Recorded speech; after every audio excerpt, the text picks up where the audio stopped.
Good morning, dear friends. Holy Yidden, welcome. Today is the 8th of Adar 2, the second Adar, a Monday. I've totally lost track of where we are on the calendar. What is it? Already the 18th? Hi. I'm sorry. Sure.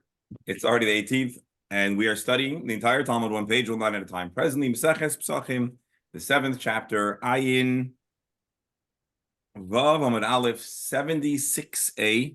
We're talking about how to cook the carbon Pesach.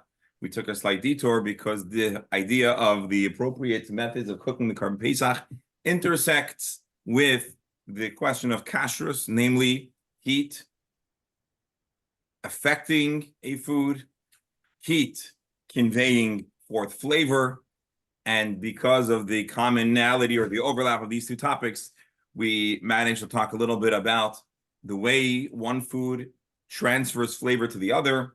This is an issue if the two foods that are interacting are one is kosher, one is unkosher, or milk and meat. And there's a machlokas, Rav and Shmuel, which again is in a way in the rearview mirror, but I just want to remind us of how we got here. The debate of Rav and Shmuel, ilah gavar, tata gavar. If one food falls into the other, which one's temperature dominates the other?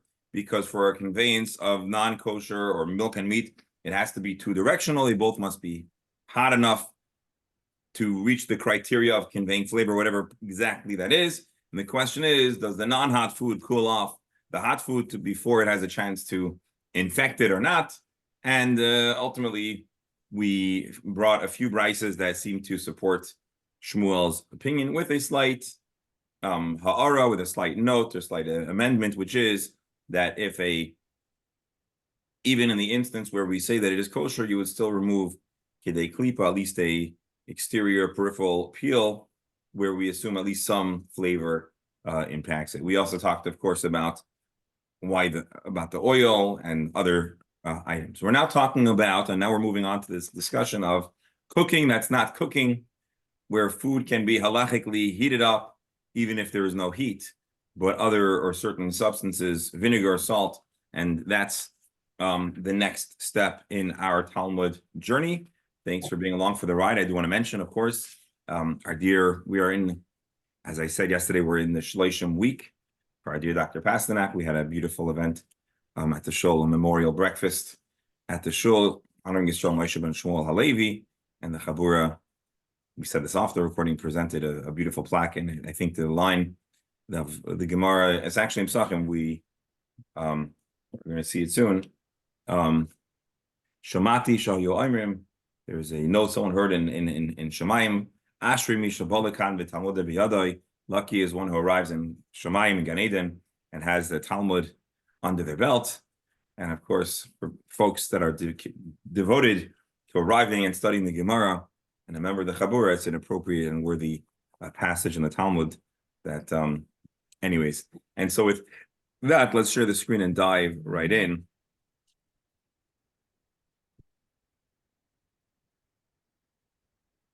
Figure out how to minimize some of these flows. Shlomi, be well. Let's have good news. I should also note that, of course, we're discussing the members of our Chabura and their households for their well-being, health, and especially, there's no rest for the weary, and our Chayalim clearly are constantly on their toes, constantly being on call and being called in where needed, and we daven that if it's in the Shifa hospital or preparing for Rafa or Kanyunis or wherever else they may be operating, or in the north, they should be protected, successful, victorious, and those who need a refuah among our chayalim should have it to be karav mamash refuat hanefesh and refuat haguf. All right, here is the Gemara.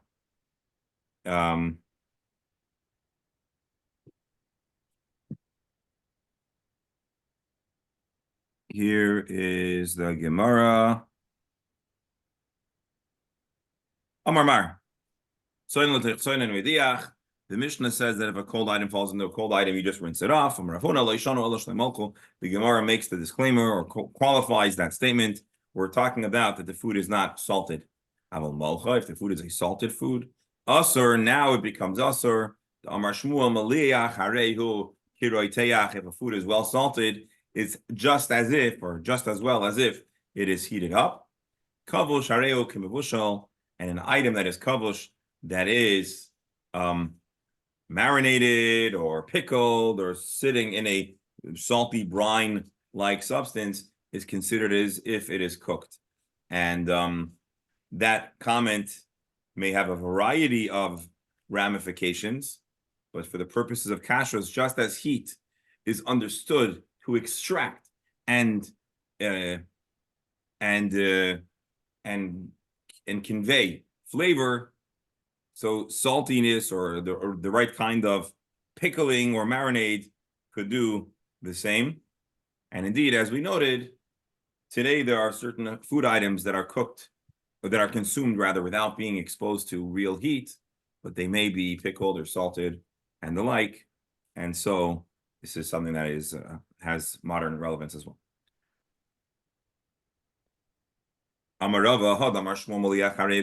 Let's clarify how much salt is considered roiteach. A little salt. All of our food has salt in it. Do you need to have do we need to have food that your cardiologist approves, or could it? What kind of salt are we talking about? The Gemara says, we're talking about a food that is so salty that it is inedible in its present state. But if it's salty but not inedible, loy, that's not what's considered boiling. That's not what's considered cooked to the point where it can convey flavor. We'll look at Rashi. She'ein nechal machamas milchay. Shamalichai harbe ad she makdiach tamay machamas milchay. It's been salted so much that it's not able to be ksas. And it's no longer edible. Elam kein hayamalichai. It needs to first be rinsed off. We're not even saying that it's impossible to eat. We're not saying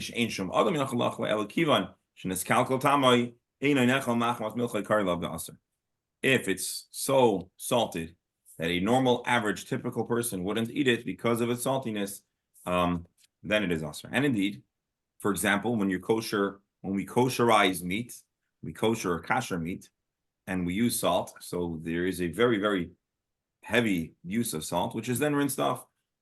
And I suppose when we are preserving food with salting, the same approximate procedures are in place as well.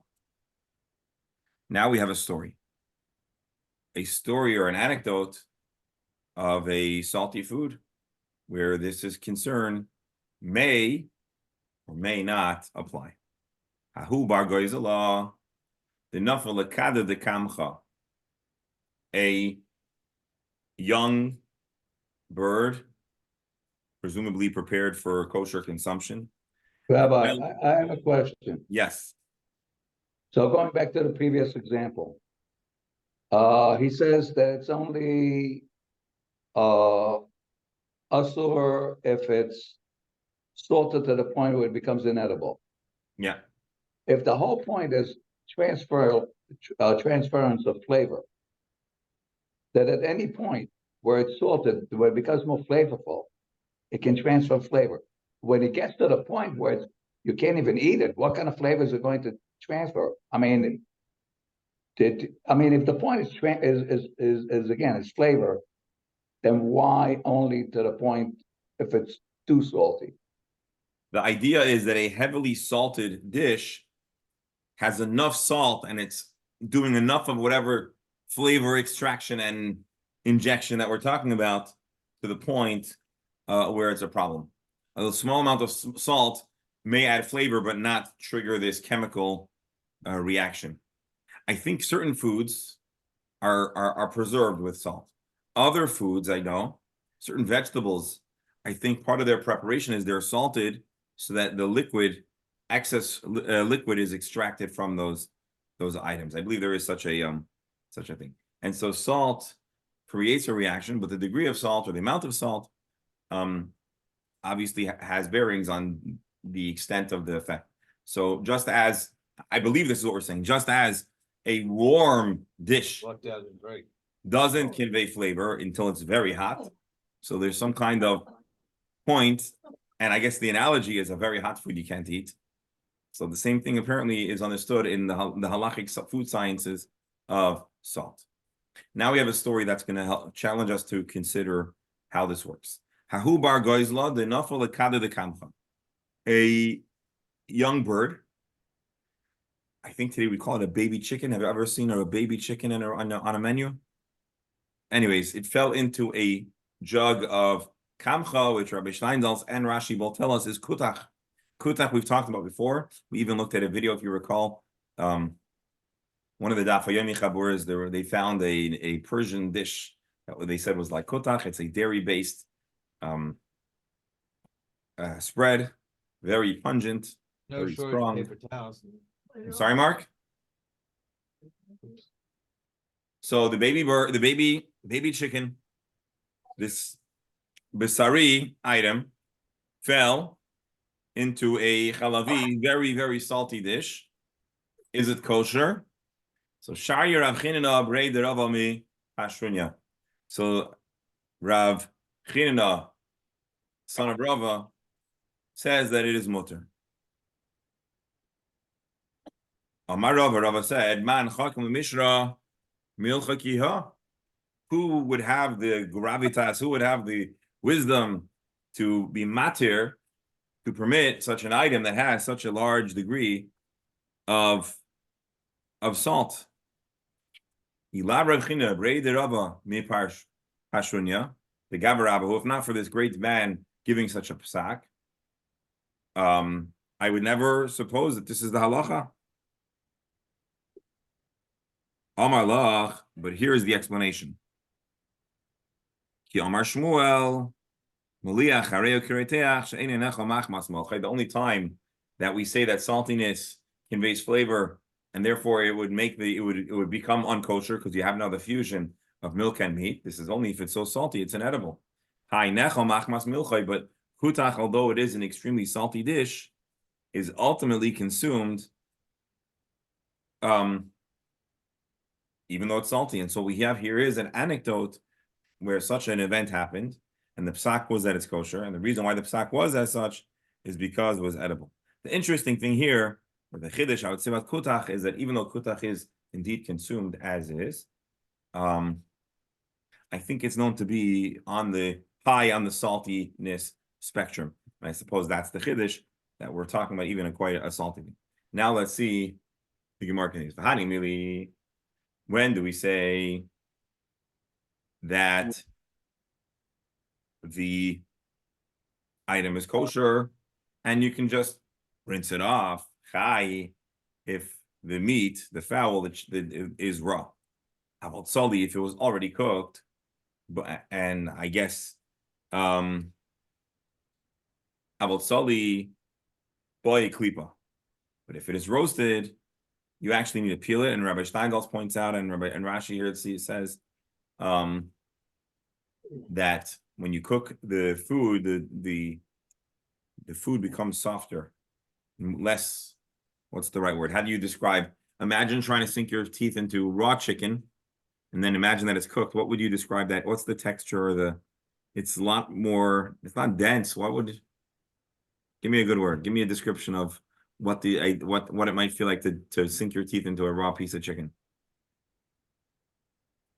Anyone? Well, anyways, regardless, when you cook it, it becomes softer and more penetrable, and therefore you have to peel the exterior layer. And we only said this when the food does not have cracks in it. Also, if the food, if it's open, so now we assume that the milchis goes in. Yes, Rebel. You have a lot of subjective things here. People like meat raw, people like well done. Hold on. But we didn't talk about if people like it or not. We're just talking about the nature of. There's a range of what people consider cooked. I mean, some people I see eating steak that for me, I would start cooking it. As some might say, the cow is still mooing. I hear you.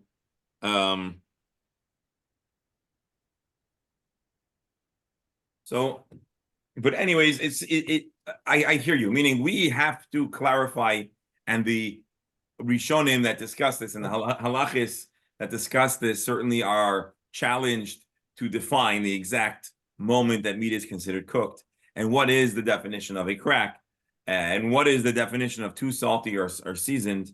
But on a general level, we understand that milk, cold milk, and meat fall into one another, no problem whatsoever. If it's salty, it's still no problem unless it's inedible. But if it's cooked, it's more sensitive. If it's got cracks, so imagine you have a whole chicken, and if you have cuts in the then it becomes a problem. Let's read Rashi. V'le'amar and the tzali b'klipa sagile, and the leisle pili. It doesn't have these cracks and ridges, and I guess maybe we'd call that scoring. Sometimes let's do like this. Why might someone score their chicken or their fowl or their meat? Because you want the flavor to penetrate, right? Why else would you score, meaning cut ridges you want it to be very absorbed? Well, it works. And it halachically works to a negative consequence if we're dealing with milk and meat. And the last line, which is maybe the most concerning here, is the imatubal batabli, but if it is seasoned, now it's truly prohibited. What kind of seasoning? What's the issue with seasoning? So Rashi says, Bargoiz la batabli asur. There's something unique about a baby chicken. Now, really, baby chicken obviously is the wrong translation. We're talking probably more about a baby pigeon, or I don't know, give me a kind of fowl that's eaten. But when it's spiced, the tavli merachile, it softens further the meat. Umaitzi uvali the kutcha, and it would then absorb into it the kutach ubargoiz letzoinin havak in the farsh. Obviously, Rashi says, and I don't know why Rashi didn't put this in the very beginning, or maybe he didn't, I missed it. Obviously, we're talking about a cold dish. The only way that flavor is being conveyed is either because there is material changes to the tissue, to the actual meat, or because there is saltiness, which can also what's clear here is, and actually we should see if Safaria will help us out over here, always with gratitude and admiration to Safaria for what they do for us. Let's see how the Rambam codifies and presents this halacha real fast. And it's also helpful because it adds some commentary. Oif shachot, a geschachtene, slaughtered, prepared fowl. Shenafal chalav, it fell into milk. Oil kutach, sheyesh by chalav, or a dairy. Today we might say it falls into sour cream. Imchayhu, if the meat is raw, madichay umoter, you rinse it off and it's kosher. Rabbi, to go back to the word you were using, I just checked the menu in one of the restaurants. There is a dish called young chicken. Not baby chicken, young chicken? Yeah, I don't know what that means. Okay, I stand corrected. Young chicken. Maybe it's I apologize to the young to the. We're talking about the waitress. Yeah. I apologize to the baby chickens of the world. A young chicken, okay. All right, let's see the Rambam again. If it's raw, all you need to do is rinse it off and you're good to go. The imsali, if it's cooked, kolfa, you just peel off the exterior. The imhayu by plachim, which I'm gonna just take his word for it, that we're talking about those cracks or openings or ridges. The interesting thing about the Rambam here is there's effectively no reference to the saltiness. So, as a matter of fact, the Rambam is clearly learning that salt has no bearing on this discussion, because as long as it's not super salty, the salt is negligible. That's how I understand this Rambam. Let's look at the Code of Jewish Law and see if he. I would say there's a difference between plachim and pile. Pile may be scouring just ridges. A pelach is a piece. So you're saying it's cut into pieces? The Rambam may mean if it's cut into pieces already. Chatichot. So if it's a how do you call it? If it's like a kebab, or it's cut into strips, or it was a cut up chicken into pieces. There's a difference. See, that's actually a very big difference. That's a very big difference. You're right. So once again, we are enriched by having Hebrew speakers. Yasher Koyach. Now let's see if the Shulchan Aruch says the same thing or different. And Rabbi Menachem, let's also look out for how he translates pilin, because I think we'll find this interesting. So clearly the previous halacha in the Code of Jewish Law notes that there's a difference between a salty food that's so salty that it's inedible, where flavor is conveyed for. That would only be relevant with raw meat. But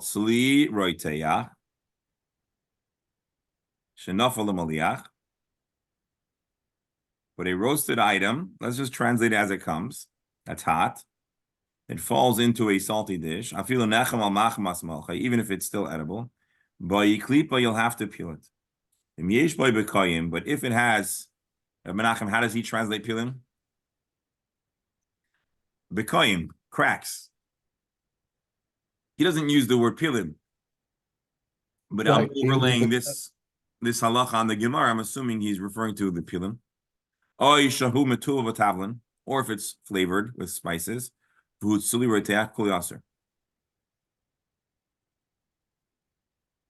the Shulchan Aruch here is learning different than the Rashi. You remember Rashi said clearly we're talking about a cold dish. Whereas the language of the Code of Jewish Law, and obviously he's quoting earlier halachic sources, which we didn't have time to delve into. And he says, no, remember, you have a cold food and two hot foods convey flavor. A cold and a hot food is complicated. It sounds like the Code of Jewish Law is understanding our Gemara to be talking about a hot dish that's meeting a cold, salty dish. And even though ordinarily there's a whole pilpul if the cold cools down the hot, etc., and particularly here, we paskin tata gavar, the receiving dish is the dominant one. So ordinarily, if a hot, young chicken falls into a pot of dairy, which one dominates and determines the halacha? Ordinarily, the pot that's the dairy that's cold, so it wouldn't be a problem. But yet, because it's salty, we're saying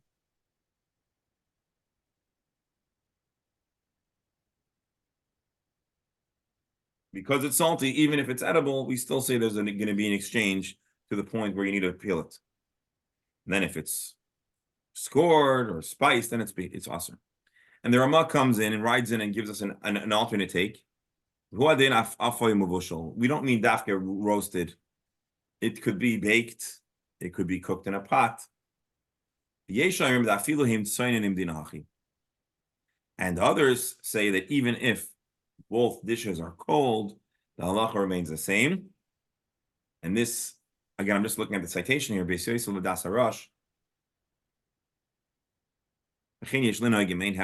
So we have our Gemara based on Rashi's teaching, which is that we're talking about cold food.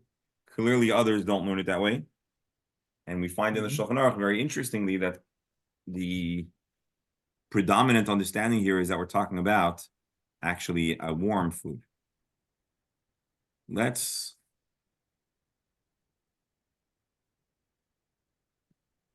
look for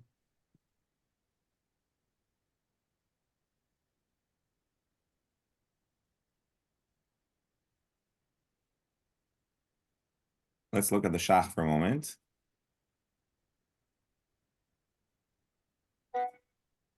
You have a little more patience, folks? We're not going to test you on this, but let's just get a little more exposure here. There are three different understandings of the sugya here. Our Gemara has three different ways of deciphering it. So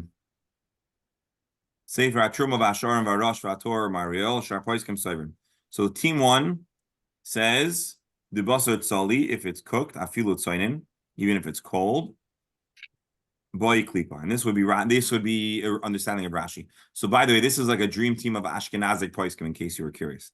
So it seems like the Ashkenazic perspective, and then if it's flavored, then it's also even though it's cold. Okay. Then you have the Provence Sephardic team, Das Harabid Varashba. Okay, you can't always break it up exactly like that, so you'll bear with me if I'm being overly general. They say the imad tzli, if it's cold, we don't care that it's cooked. All you need is rinsing. If it is hot, now you're gonna have to peel it. And this is the predominant take that we're reading in the Shulchan Aruch, which is the Rios of Cairo seems to be following that. Rashi. That's Rashi. Also, maybe I'm wrong. Maybe I misread Rashi. Okay. Anyways, Marshall says, Rashi. Rashi. Okay, so you see, I'm not the only person there's a debate in Rashi's pshat that goes beyond us. Vidas or Zarua, Bagas Mordechai, B'Shem Merav Asmak, Nira Ditzli, Tzoyin Sarach Lipa. If it's cold, it needs peeling. The Mitul B'Tavlin, Utzli Tzoyin Kuloi Aser, Ava B'Chai Loi, Chein Das Asmak. Anyway, so bottom line, folks, without getting into I should say, like getting further into the weeds, although this is very fascinating and very important. Basically have a single Gemara with very, very divergent interpretations, with broad, vast halachic ramifications. So again, let's just back up. Let's get back to the Gemara. Remember, we're talking about cooking 2 hot foods, basar chalav, problematic. Then we said, but if it's raw, it's not hot, it's cold, no problem. Unless it's salty. How salty? Super salty. That's what the Gemara says. Then the Gemara goes on to tell us an anecdote where there was a young chicken that fell into kutach, and we were matter it because it was edible. And then we have a big world war of commentators who decipher our Gemara and apply it to halacha l'maisa. What we're actually talking about was the chicken hot and the kutach cold? Is it all cold? And depending on how you interpret the Gemara, you'll have broadly divergent guidelines for kashrus in 2024. Okay, let's pause for now. Amar Rav, another similar discussion. Basar shchuta shamein. I'm sorry, any comments, questions? You can ask me questions on the intricate divergent interpretations we just saw in the Shulchan Aruch, but you'll probably stump me pretty fast. But go ahead. Any thoughts or comments before we go further? All right. Whenever you're interested already, we're always happy to pause. And I was just thinking that if you're cooking something and a piece of a chicken falls in, let's say, and if you're cooking, let's say, a milk dish, whatever it is, and a chicken, and is it on the fire? No, it's being boiled. So it's on. It's still cooking. It's on the heat source. Yeah. Okay. And a piece of chicken falls in, then you're defying the law that says. No. So let's clarify something. If it's on the fire, which means that not only is the old heat being maintained, but new heat is being added. So then we don't care if what fell in was cold, it's going to be heated up. So that's for sure a problem. What we've here been discussing is if the item is still hot, but it's removed from the fire. So the trajectory is slowly cooling off anyways. And so we're wondering what the interaction of cold and hot does to this pot. Does it cool off the heat before it has a chance to affect or infect or heat up the other item or not? That was our old discussion. And then there's a third discussion, which is there's certain very pungent flavors, which are considered, according to the halachic food sciences, to convey flavor. And then we had a hybrid complex analysis based on the other commentaries that are not our primary way of learning the Gemara, which we're possibly talking about the chicken is hot, the dish is cold, but that was just to confuse everybody before going back to straightforward. So Alan, I don't know, I didn't properly answer your question, but I hope I provided clarity. Now, if you'll revise it and we'll. I was just thinking that if there was milk in the pot, you're cooking let's say a creamy soup, right? And a piece of chicken falls in, doesn't that nullify it right away? Depending on the amounts. But you're defying the law that what's written in the Chumash that you can't cook a cow in its mother's milk. Yes, bittul, which is nullification, is if it's less than 1/60. So you're correct. If a small little chicken, how do you call it? Stock falls into a big onion soup. If it's less than 160, which has cheese in it, so if Yeah. it's less than 160, if it's off the table. But if it's a large chunk or a large amount, then it's a problem. It's a problem, a big problem. Yeah, folks. Actually, I beg your pardon. I need to take a minute or two. I'm very sorry to do this. I will be back shortly. Just give me a here, let me just let this person on. Mark, you'll make sure you'll maintain the decorum. What decorum? I'm kidding. Alan, At the same time, Alan, I'm trying to keep that's happy the with point. Barbara saying to Alon. Rabbi, take it off record. Yeah. Oh, yes. So we have a very interesting controversy in Canada now about kashrut. The Canadian government is pushing that the animal should be whatever stand before, and then one of the rabbis wrote that this is not a controversy because the government allows you to do it after shechita. And some rabbis say once your shechita is done, you can do whatever you have to the animal. Wow. So it's a very interesting discussion with it's getting to be ad hominem, which is very bad. Let me ask you another question. I don't know if this is old news or not, but did anybody hear about South Africa? But the prime minister says if anybody comes to Israel, you'll be arrested. Did anybody hear about this? They're Yes, crazy. Anything is possible with them. yes. What's that got to I do with heard the about it. chicken? What is this? What is it? South Africa? Yeah, South Africa made an announcement. Any Israeli soldier that serves in the Oh, Israeli army and is a citizen of South Africa, if he returns to South Africa, he'll be arrested. The best thing And a lot of that people want to You leave know, the South answer is Africa now. They don't let them back don't go in. back. Don't go there. A lot of people want to leave South Africa now. They're very, very scared for their, livelihood and Judaism and a lot of stuff over there. And yeah, basically, the Jewish community needs to get out of there before it gets any worse. 'Cause, Bernie, don't you have a Once stepson they in there? attack Israel, next thing you know, they're attacking Israel, they're attacking the Jews. It's a. But I'll tell you what, Bernie, in Canada, it's not only the Jews that have that problem. Halal meat, No, it doesn't affect halal. According to the reports, halal meat don't care if you send the animal before. oh, really? Yeah. Because from what I I understood, thought they in did. Europe, they have the same issue. And halal, really, maybe- That's in Belgium. They banged out both. Right. Oh, yeah, I see what you, maybe it should be an up and down. one. They're looking for trouble, looking for controversy for nothing. Okay. Yeah, I don't care about which size style. Oh, the Frank wing, they can use them. Just there.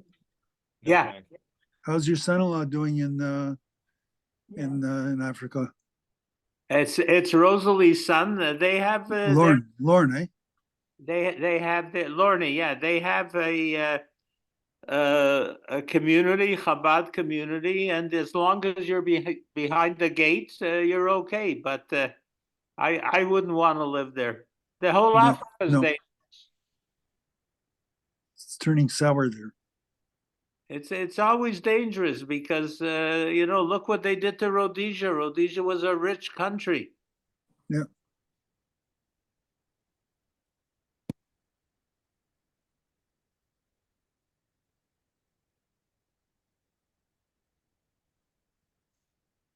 We were in Victoria Falls and Yeah. we went through a flea market there and they were begging me for my shoes. They were begging me for my hat. They were begging me for my shirt. They were so poor. Well, my friend Peter Stupp, his son-in-law is from Rhodesia, and they had a shirt factory. I think they said they employed 300 people, and somebody went there now and showed them a picture. It's all squatters. The building is smashed out. The windows are broken. Yeah. Where is this? Zimbabwe, which used to be Rhodesia. I felt so bad for those people. I left in my running shoes. I left in my t-shirts. I left in everything. But Botswana is the one country that's different. They have sort of like a king or a prince, and it's very honest, very controlled. You can leave your hotel door open.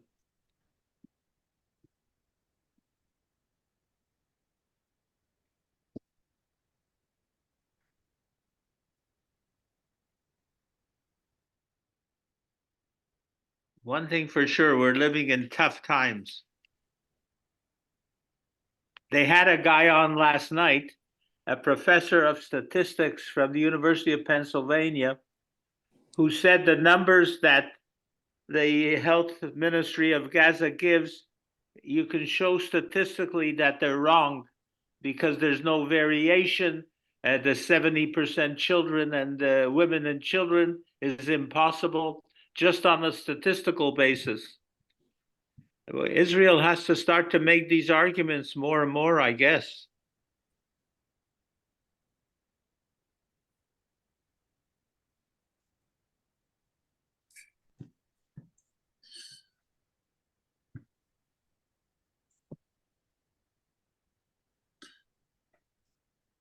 Or weren't all these Palestinians born and bred to hate the Jews from the very beginning? Yeah, they're teaching them in the UN schools to kill Jews. What else you need to? But nobody says a word about that. With money coming from Canada and other countries.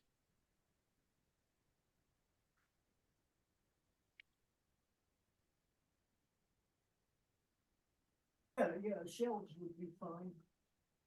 Or if it made. Yeah, I was gonna. Shells. Yes, that's what I was just gonna say. Yes. Yes, that's perfect. Folks, I beg your pardon. Did we figure out what's going on in England yet? Range except to make some eggs. I don't know how. Hello, hello. What's that? I said, have we figured out what's going on in England yet? Okay, I'm kidding. England. England. I don't know. All right, should we learn the next Gemara? If I could just put them on shelves. All right, should we get everyone back? We're here.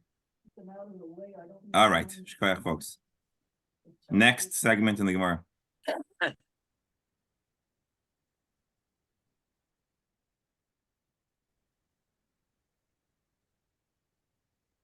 All right, basar shchuta shamin. Okay, so the next related topic. The program today, Mehmet card, right?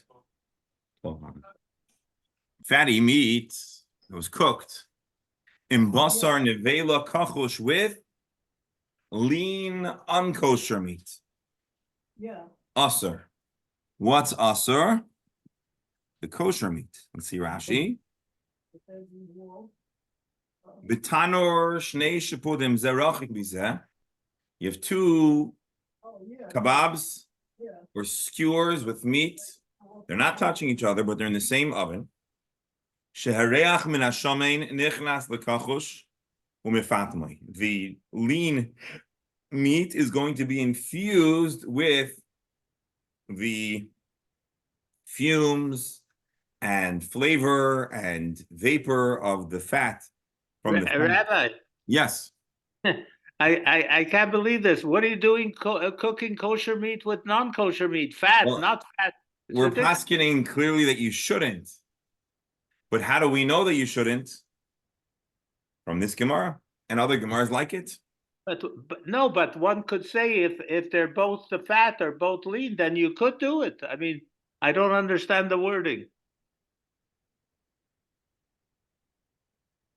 Which word doesn't make meaning you're perturbed that the Gemara is verbally juxtaposing kosher and unkosher meat.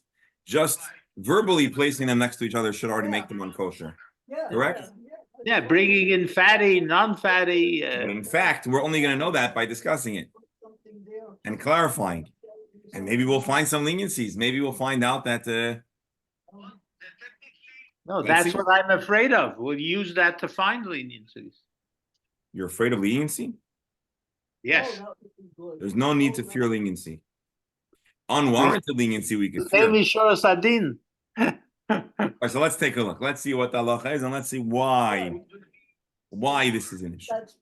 So Rashi explains big oven, 2 spits, distant from one another, but the flavor, the scent, will infuse the lean meat, umefatmai, v'chayzer zeu moitzei reach gamhu, and now the lean meat will emit some of the vapor, some of the flavor, some of the fats that it absorbed from the kosher meat, and it's going to re-emit it into the previously kosher meat. Kol shekain shchuta kechusha v'nevela shemein, and of course, if the unkosher one is fatty and the kosher one is lean, the remove vosash min rab the name on nevela kosher have ein recha noidef like also all the shloit about shmin on the shuman shchuta mefatim nevela berecha v'hader mafker. Okay, Rebero, Yes. the Gemara is coming here to shut off the spigot of potential leniency. The Gemara is here to do your dirty work. The Gemara knows that someone may think that very lean meat has nothing, has no substance, no flavor to emit, to be infused into the other adjacent meats. Comes our Gemara to say, no matter how lean the meat is, it doesn't matter because it'll end up absorbing some of the kosher. So Rabbi, if I turn it around and if the lean is kosher, then it's okay? Then it's even more problematic. This is a chiddush. You can never cook 2 meats, kosher and non-kosher, together in the same oven. Obviously. Rashi tells us that you might think that if the meat that's unkosher is very lean, it can't contaminate the kosher meat. Of course, the Gemara supposes that if the meat is very fatty and unkosher, it can have a lot of flavor to infuse into the other meats. Even if you think it has no flavor, it's still unkosher. It's still a problem. That's Rashi. And the Gemara. Going to read Rabbi Steindal's. The fatty meat emits an aroma that is absorbed into the non-kosher meat. The aroma is then transferred back to the kosher meat, causing the kosher meat to absorb some aroma from non-kosher. Remember, the premise, the idea of how 2 things cooking together can become unkosher is that aroma or flavor can be absorbed. And so here the concern is, or not the concern, the prohibition is based on the ability for unkosher meat to convey, to impart flavor. I would tell you that I would be more interesting to me if this discussion was the Rebbitzins who were doing the Rabbero, you know this already. Because we are 1600 years later, and so all of this is very much established science. But we're now studying the conversation and the dialogue as it unfolds, as it's developed. However, get ready to be shocked. The Levi Amar, Levi disagrees. He says, "Afilu basar shchuta kachosh." Even if the kosher meat is very lean, shetzoloi im basar nevela shamein, and it was roasted together with, not touching, but in the same space as a very fatty unkosher meat. Mutter, it's kosher. My timer. Why would it be kosher? A barrel says no way. This can't be. It says reicha be'almahu. Scent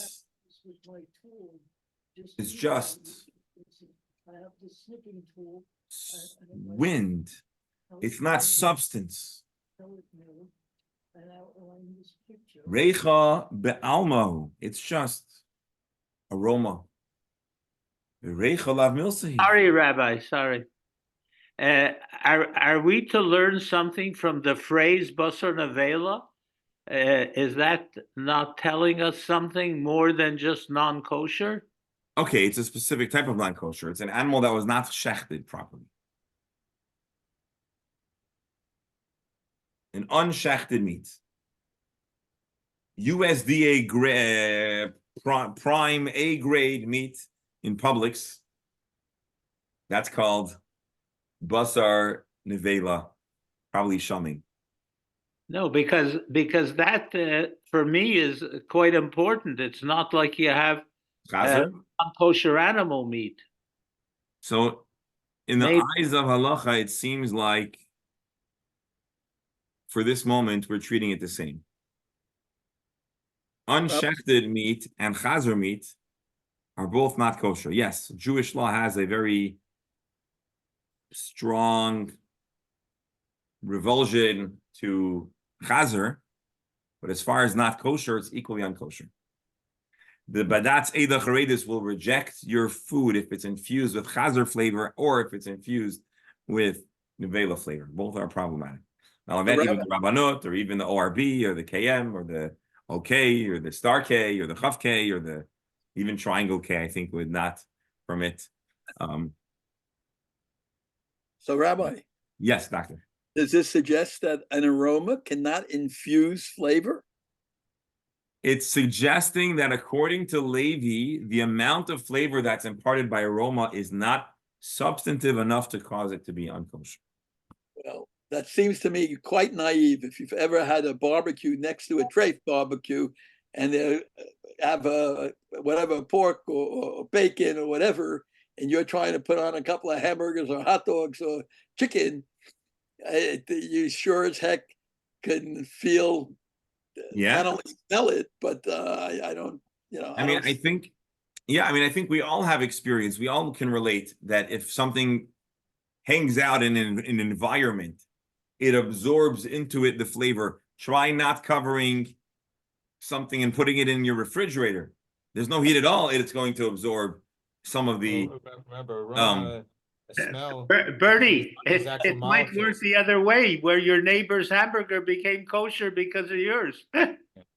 Remember, a smell or aroma has molecules that have weight, so therefore those molecules can impart flavor onto. So really, the question is the Gemara's question here, and of course, this is not halacha l'maisa in that. Of course, Rebel, no one is suggesting that you should go on. Go to the grill and your friend is grilling chazer, God forbid. Maybe he's not a Jewish person, so it's okay. He could have all the chazer and nevela he wants. And we're not suggesting that, in fact, that you should go put your ribeye next to it. Levi has an opinion, and there's an opinion in the Jewish tradition which says that the imparting of flavor that's enough to make it unkosher, that's like when there's contact, there's a real exchange. But reach, according to Levi, at this point is insufficient. Indeed, Ovid, Levi, Uvda, Beresh Gelusa. Are you ready for this? Indeed, a story once happened where Levi, the great Levi, paskined for the Geresh Gelusa to permit Gidi v'davar acher. There was a cooking of the Gidi in awkward proximity to a davar acher. Who knows what a davar acher is? A chazer. And Levi was matirit because his opinion is, even if you get a little bit of that flavor, that's not unkosher. You can stick your nose into an unkosher smelling item as long as you would like, and you will never have eaten a kezayis or even a small piece of unkosher. Even though it's molecules. If the brejuto, it's not considered that you've eaten pork or chazer or whatever. This is Levi's. Well, that's a fact. This is a wild story. It's wild enough that the Gemara shares it in surprise. Me too, though, right? But there you have it. This was Levi's opinion. Actually, if you think Now- about it, if it wasn't like Levi, then we wouldn't be even allowed to be smelling Maybe, any smell of a chazo of anything cooked. maybe. Now, of course, we should point out, Levi was not being matir cooking a gedi in a next door to a davar acher. Levi was asked a shaila. We have a gedi, and we found out that basar lavan next door was actually not turkey or not whatever. It was chazer, God forbid. So, although you should not do so lichatchila, this is not an acceptable, ideal practice. After the fact, b'diavad, Levi is materit, and the fact that there was an exchange of flavor is insufficient to infect it. Now, I know everyone's gonna have a hard time going to sleep tonight, but let me just assure you that our Gemara is not just going to accept this story. The Gemara is going to challenge, and the process of challenging it, we're going to gain greater insight into this whole debate about if reach, if scent, is substantive or not. So have no fear, Rebera. We have not just approved the unapprovable and permitted the unthinkable. although Levi has. Rabbi, Bernie will confirm, this is a question that we face at La Mer when we have that large public barbecue. And some people cooking kosher, some people cooking non-kosher, aluminum foil, etc. Indeed. It's close to requiring some kind of consideration. Indeed, this is quite a shaila. So stay tuned. With Pesachim tomorrow, we'll learn some more, and we'll figure out what to do at those barbecues. Anyways, let's close with a tefillah for our brothers and sisters in Eretz Yisrael and our chayalim, chayalot. We should only good news and healthy news and happy news. I also should mention Eliyahu Tzvi ben Rabban Tzipora for his complete refuah, and for good news for all of Klal Yisrael. Amen. Yashar koyach. Amen. Have a wonderful day. Have a good day.